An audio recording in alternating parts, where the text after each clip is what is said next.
네, 하루간 경제 뉴스를 종합하는 시간 경제운입니다.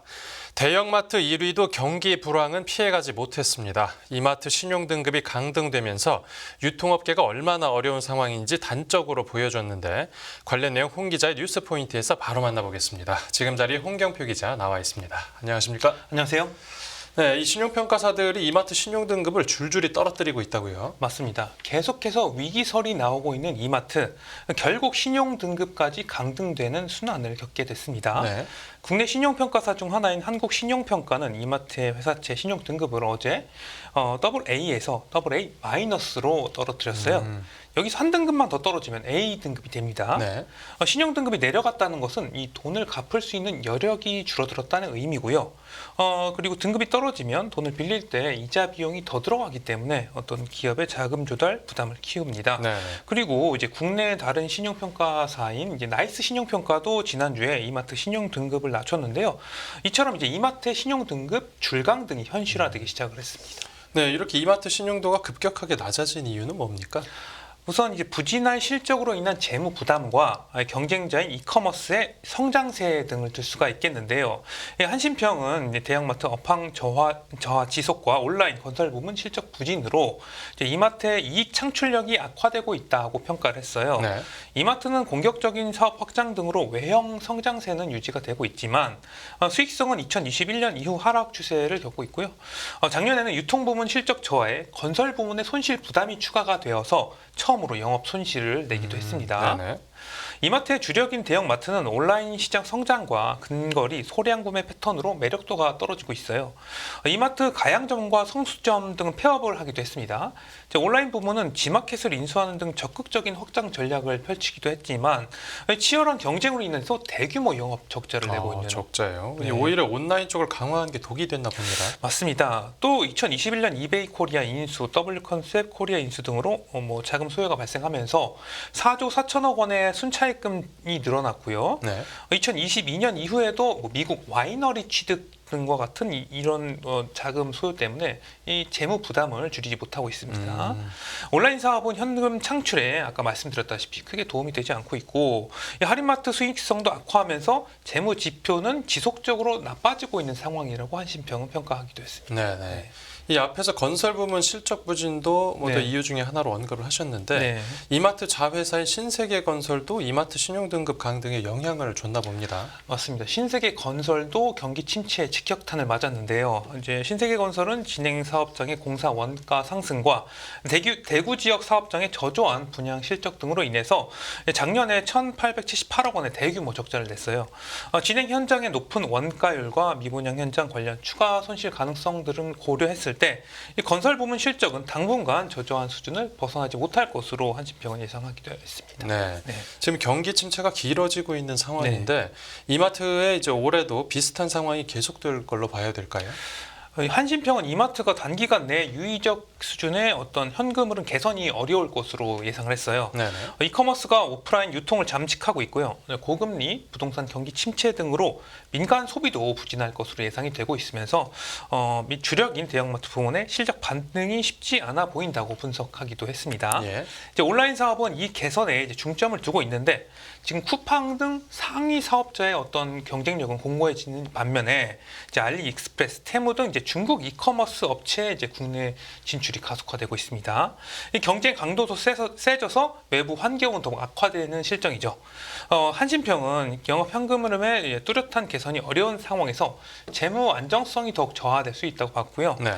이 영업이익 이제 전환까지는 상당한 시간과 경쟁력 강화가 필요할 것으로 진단했습니다. 네. 그런데 이런 상황에서 공교롭게도 이마트가 창사 이래 처음으로 희망퇴직을 받는다고 합니다. 지금 이마트가 상당히 어려운 상황인 것 같습니다. 이마트가 근속 15년 이상 직원들을 대상으로 희망퇴직 신청을 받았는데요. 네. 이는 이제 수익성 강화와 인력 운영 효율화를 위한 것입니다. 특별 퇴직금은 월급여 24개월치로 기본급 기준 40개월치에 해당하고 생활지원금 2,500만 원과 직급별로 전직 지원금 1,000만 원에서 3,000만 원도 지급을 하는데요. 예. 이마트는 저비용 구조를 확립해서 수익성 개선을 지속할 계획입니다. 업무 전반에 이제 간소화 프로젝트를 구축해서 인력 운영과 이제 배치를 최적화하고요. 비핵심 자산 효율화와 차입금 관리로 재무 건전성을 확보한다고 밝히기도 했습니다. 네. 이마트 직원 수를 한번 살펴보면 2019년 6월 말 기준으로 2만 5천여 명, 점포는 158개에 달했었어요. 예. 그런데 작년 말에는 2만 2천여 명, 155개로 줄었고요. 네. 작년 한 해 동안만 1,100명이 줄어들었습니다. 이마트가 이 비용 절감을 통해서 체질 개선에 성공할지도 좀 지켜봐야 될 것 같습니다. 네, 알겠습니다. 이마트 신용등급 강등 관련 소식 알아봤고 다음 뉴스 보겠습니다.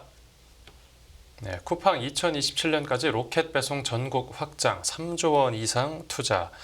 이 오프라인 강자인 이마트는 상당히 고전하고 네. 있다는 소식 앞에서 들었는데 온라인 전자상거래 1등 기업에 올라선 쿠팡은 이마트와 좀 분위기가 사뭇 다른 것 같습니다. 이 왕좌를 수성하려고 조단위 대규모 자금까지 투자하기로 결정했다고요. 맞습니다. 쿠팡이 결국 우리나라 이커머스 시장을 장악했지 않습니까?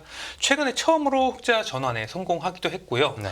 앞에서 말씀드린 이 이마트와는 사세가 상당히 엇갈리는 모습을 나타내고 있습니다. 네. 쿠팡이 경쟁자들과의 격차를 벌이기 위해서 수조 원의 투자로 유통망 강화에 나섭니다.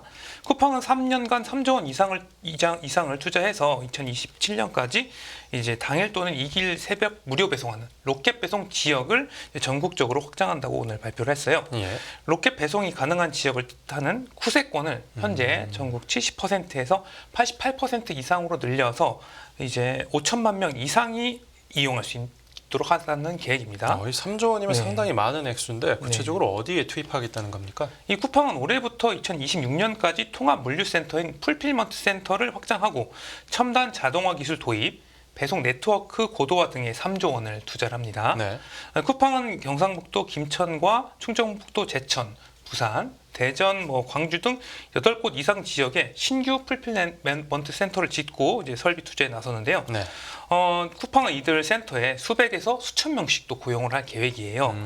이런 투자 확대를 통해서 쿠팡은 전국의 로켓 배송 지역을 순차적으로 늘려서 2027년까지 사실상 이제 전국 인구 100% 로켓 배송을 이제 추진할 계획입니다. 예. 네. 쿠팡은 그동안 6조 2천억 원을 들여서 물류망 구축을 또 했는데요. 쿠세권은 전국 260개 시군구 가운데 182개, 전국의 70%까지 늘렸는데 앞으로는 88%까지 늘린다는 계획이고요. 네. 쿠팡은 로켓 배송이 이제 확대될 지역 대부분이 이제 행정안전부가 지정한 인구 감소 지역이기 때문에 지역 인구 소멸 대응에 도움이 될 것으로도 기대를 하고 있습니다. 지방 인구가 소멸하는 큰 이유 중에 하나가 로켓 배송이 안 된다는 거였나 보네요. 네, 쿠팡 관계자는 이제 로켓 배송이 확대되면 지방의 와우 멤버십 가입자들도 쉽고 편하게 장을 보고 불필요한 배송료를 크게 줄일 수 있을 것이라고 밝히기도 했어요. 네. 로켓 배송망은 유료 회원인 와우 회원만 지금 주문할 수 있고요.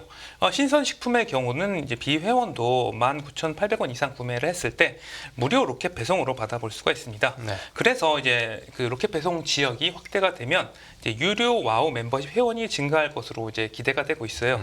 쿠팡의 와우 회원은 전년 대비 27% 증가한 1,400만 명으로 집계가 됐는데 이번 로켓 배송 확대로 또 수익성도 개선될 것으로 이제 쿠팡 기대하고 있습니다. 네. 그리고 이제 와우 멤버십 회원이 네. 늘어나면 OTT 서비스인 쿠팡 플레이 시청률도 올라가겠죠. 그렇죠. 그런데 설명해 주신 것 외에도 이제 네. 쿠팡이 이런 공격적인 투자에 특별한 이유가 있다고 하는데요. 네. 최근에 중국 이커머스 플랫폼이 알리익스프레스와 테무의 성장세가 상당히 무섭습니다. 네. 이 알리익스프레스는 우리나라 시장 확장을 위해서 공격적인 투자 계획을 내놨는데요. 네. 이에 대응하기 위해서 이번에 쿠팡이 맞불을 짚혔다 이렇게 또 평가를 하고 있습니다. 알리익스프레스를 운영하는 알리바바 그룹은 이제 한국에서 사업을 확대하고자 이제 앞으로 3년간 11억 달러, 우리나라 돈으로 1조 5천억 원을 투자하는 계획서를 우리나라 정부에 제출을 또 했어요. 네. 알리바바 그룹은 우리나라에 직접 이제 통합 물류센터를 만들고요. 지적 재산권 보호와 이제 글로벌 판매 지원 등에 이제 투자한다고 밝히기도 했습니다. 이 같은 공세에 이제 쿠팡은 이번에 대규모 투자를 통해서 이제 물류망을 또 촘촘하게 구축을 해서 이제 로켓 배송을 앞세워서 중국발 이커머스 어떤 돌풍에 공격적으로 대응할 것으로 전망되고 있습니다. 네. 이커머스 시장의 판도가 앞으로 어떻게 흘러갈지 지켜보겠습니다. 다음 뉴스 보겠습니다. 네, 삼성전자 인공지능 시대 이끌 메모리 솔루션 공개. 이 최근 인공지능에 주목받으면서 삼성전자 주가도 많이 올랐습니다. 이제 얼마 전에 세계 최초 인공지능 스마트폰을 출시하기도 했는데요.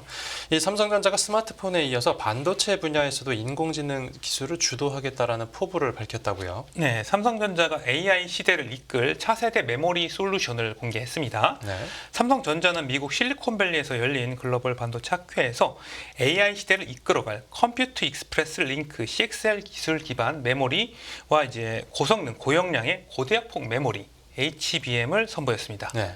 이 삼성전자는 메모리 용량 측면에서는 CXL 기술이, 이제 대역폭 측면에서는 HBM이 미래 AI 시대를 주도할 것이다, 이렇게 밝히기도 했고요. 네. CXL은 중앙 처리 장치 CPU와 그래픽 처리 장치 GPU, 메모리 반도체를 연결해서 데이터 처리 속도와 용량을 높이는 기술이라고 할 수가 있겠습니다. 네. 네. 생성형 AI로 데이터 양이 많이 증가하면서 차세대 메모리 기술로 또 주목을 받고 있고요. 삼성전자는 CXL은 메모리의 효율적 관리가 가능하고 시스템의 안정성을 높일 수가 있어서 삼성전자만의 다양한 CXL 기반의 솔루션으로 메모리 용량과 대역폭을 대거 향상시킬 수 있다고 설명하기도 했습니다. 네.